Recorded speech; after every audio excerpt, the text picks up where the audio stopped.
Nikah kilat sama pengusaha Dubai demi biaya kuliah, tapi malam pertama cuma dikasih surat ini. Orang bilang, uang bukan segalanya. Tapi bagaimana kalau satu-satunya jalan untuk menyelamatkan masa depanmu, cuma bisa dibeli dengan mahar? Aku gadis biasa, dari keluarga sederhana, yang terjepit antara cita-cita dan kenyataan. Saat harapan hampir padam, datang seorang pria asing membawa lamaran, tanpa cinta, tanpa waktu untuk berpikir panjang. Kami menikah. Kilat. Demi biaya kuliah. Tapi yang terjadi di malam pertama justru membuatku menangis bukan karena disentuh. Tapi karena sebuah surat yang ia berikan. Surat yang mengubah cara pandangku tentang cinta, kepercayaan, dan masa depan. Namaku Hana. Sejak kecil aku punya satu mimpi yang tak pernah padam, jadi arsitek. Aku suka menggambar rumah, suka membayangkan kota-kota yang nyaman ditinggali. Tapi setelah lulus S1 dari kampus negeri dengan susah payah, aku dihadapkan pada kenyataan pahit. Biaya kuliah lanjutanku terlalu mahal. Registrasi awal saja puluhan juta. Itu belum termasuk kos, makan, transportasi, buku, dan segala biaya tak terduga. Sementara aku hanya anak dari tukang servis motor dan ibu yang jualan sayur keliling. Kakakku sudah menikah, adikku masih sekolah. Aku tahu, ini bukan soal siapa paling pintar, tapi siapa yang mampu bertahan secara ekonomi. Aku sempat kerja sebagai kasir minimarket. Gaji UMR hanya cukup untuk hidup pas-pasan, itu pun harus disisihkan sedikit demi sedikit. Aku sempat hampir menyerah. Sampai suatu hari, Bu Nur, langganan tetap di tempat kerjaku, mengajukan tawaran ganjil. Ada teman anak saya, pengusaha Dubai. Dia cari istri dari Indonesia. Bukan main-main, nikah sah. Tapi cepat dan tertutup. Kalau kamu setuju, kuliahmu ditanggung penuh. Aku tertawa kaku.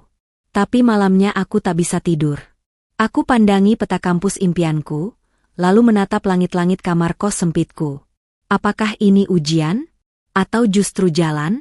2 hari setelah obrolan itu, aku dijemput oleh mobil hitam berpelat luar kota. Tubuhku lemas, tanganku dingin, dan hatiku diliputi campuran takut dan pasrah. Aku dibawa ke sebuah rumah mewah di bilangan Jakarta Selatan. Rumah itu sunyi, besar, dan dijaga 2 orang satpam. Di dalamnya, aku bertemu dengan seorang pria Arab bernama Amir. Posturnya tinggi, berjanggut rapi, dan ekspresinya tenang. Dia mengenakan pakaian putih bersih, dan selalu berbicara dalam bahasa Inggris yang tertata rapi melalui penerjemah. Amir menatapku hanya beberapa detik, lalu mengangguk sopan. Tak ada senyum, tak ada lirikan yang menggoda. Hanya pandangan datar, seperti melihat urusan bisnis. Ia bicara pelan, "I'm not looking for love. I'm here for peace."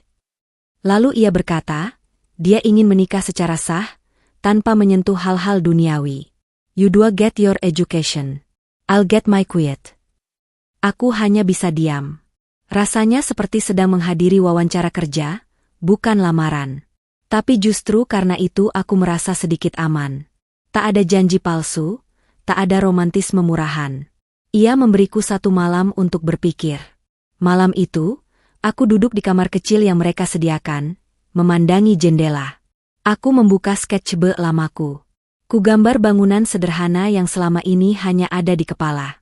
Kupandangi lagi, lalu kupeluk buku itu. Dan pagi harinya, saat mentari menembus tirai, aku berkata, "Ya, saya siap menikah." Hari itu datang terlalu cepat. Tak ada resepsi, tak ada keluarga yang datang dari kampung. Hanya beberapa orang saksi, penerjemah, dan seorang ustaz yang menjadi penghulu. Aku mengenakan gamis putih pinjaman dari Bu Nur. Make up seadanya. Rambutku disanggul sederhana. Rasanya asing, bahkan untuk tubuhku sendiri. Amir datang dengan setelan formal putih dan syal khas Timur Tengah di lehernya. Wajahnya tetap tenang. Tidak gugup, tidak juga bahagia. Seolah semua ini hanya sebuah kewajiban administratif. Ijab kabul berlangsung singkat, dalam bahasa Arab. Aku menjawab dengan suara nyaris tak terdengar. Hanya dadaku yang berdebar seperti genderang perang. Setelah akad, tak ada peluk bahagia. Hanya selembar kertas nikah dan tatapan datar. "You are my wife now. Let's go," ucap Amir singkat. Kami naik mobil menuju hotel tempat ia menginap. Mobil melaju di tengah kemacetan, sementara aku menatap jendela dengan hati yang belum siap. Sesampainya di hotel, kami masuk ke kamar berukuran besar. Dindingnya putih, lampunya temaram.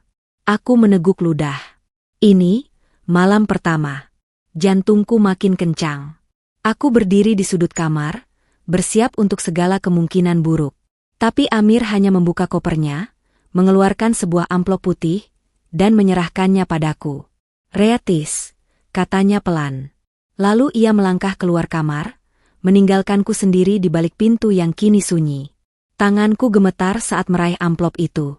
Amplop putih bersih, tanpa nama, hanya ditutup dengan segel lilin kecil berwarna emas.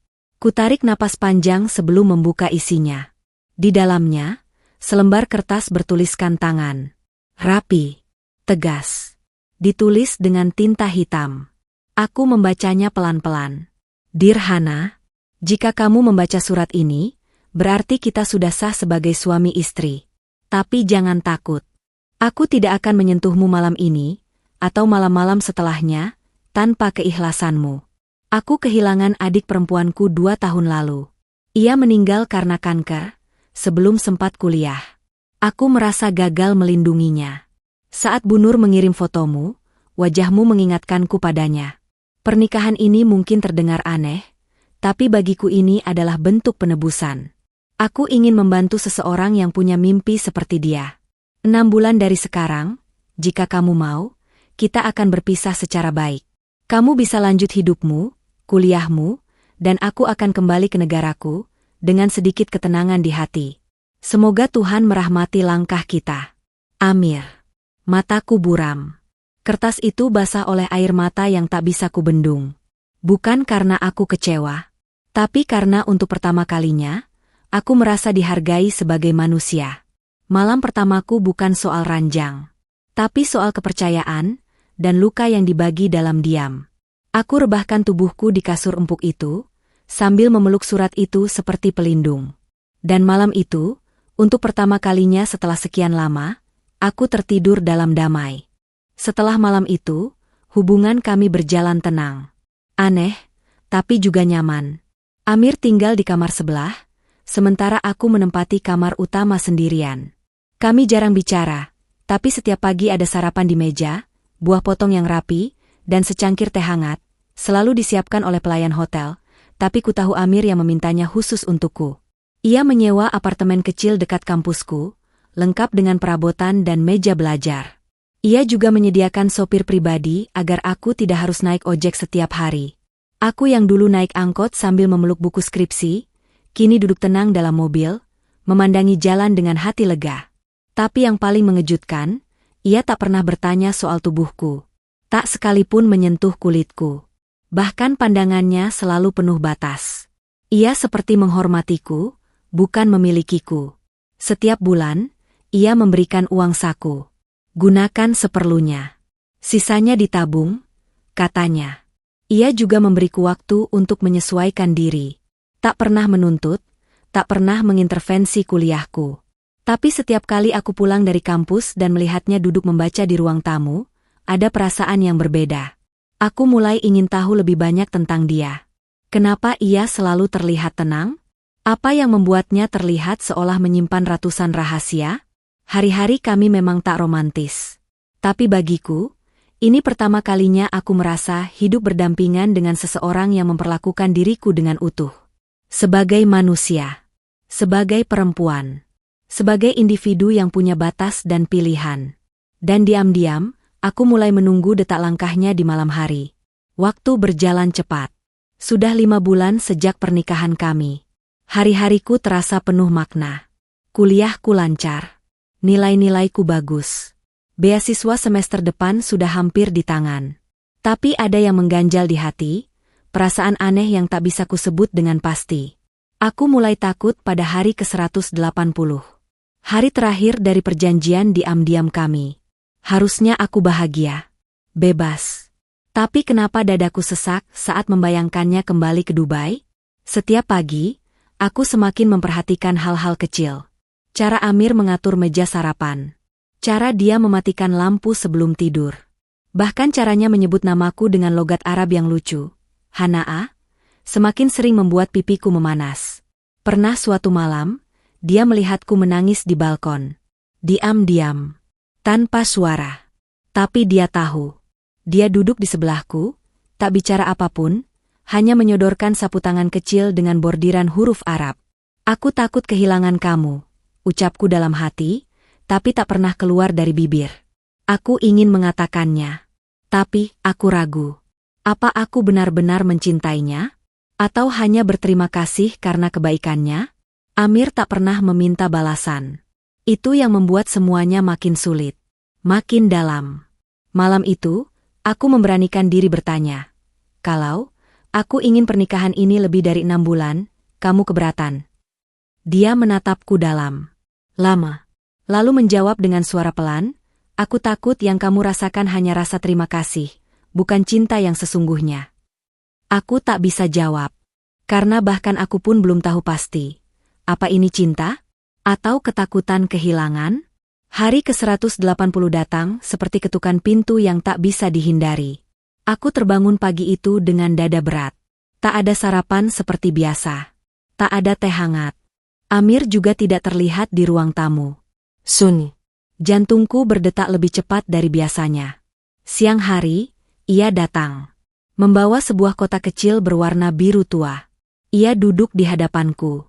Wajahnya tak setegas biasanya. Ada ragu, ada sesuatu yang ia tahan dalam sorot matanya. Hari ini kita sesuai perjanjian. Tapi sebelum aku pergi, aku ingin memberikan sesuatu, katanya pelan sambil menyodorkan kotak itu. Tanganku gemetar saat membukanya. Di dalamnya, bukan surat cerai, tapi sebuah cincin emas putih.